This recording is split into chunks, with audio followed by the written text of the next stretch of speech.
چند وقت پیش معلومات درباره تقریباً 198,000 نفری که در شهر دبی یکی از مرکزهای بزرگ تجارتی امارات متحده عرب و خلیج فارس مال و ملک دارند آشکار شد و به دست ژورنالیستان رسید. مرکز تحقیق کروپسیا و جنایت‌های متشکلانه، یک سازمان معروف تحقیقاتی ژورنالیستی بر پایه تحقیق این سندها که همچون دبی آنلاک نام برآوردند، معلوم کرد که در دبی 10 منصبدار بلندپایه از کشورهای شوروی سابق از جمله از روسیه و آسیای مرکزی نیز مال و ملک گرانبها را خریدند. از جمله ژورنالیستان در دبی 2 ویلا مربوط به اقبال خان نظیر و همسر سروزیر کنونی تاجیکستان قهور رسولزاده را هم پیدا کردند. رسولزاده تا تاجیکی کردن نسبش قهور نزاروف نام داشت.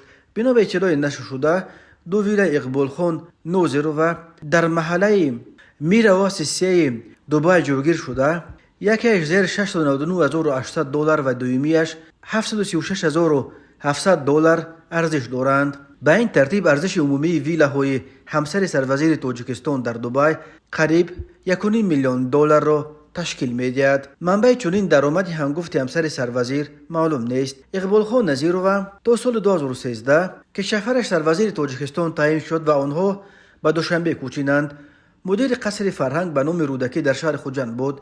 درباره کدام تجارت داشتن او معلومات به دست نرسیده است. تا کنون نام قوی رسولزاده در رابطه به ماجراهای کروپسیونی رسانه‌ای نشده بود، اما برخی منابع تجارت‌های زیادی را اساساً در ولایت صوب به او مربوط می‌دهند.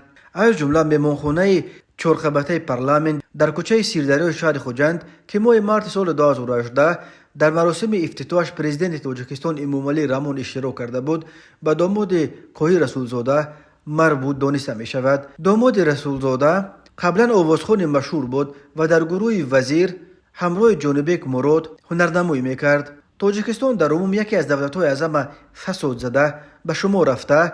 در گزارش امساله سازمان شفافیت بین المللی در بین 180 کشور در زینه خیلی پست 161، یعنی در بین 20 کشور فساد زده ترین دنیا جای گرفت.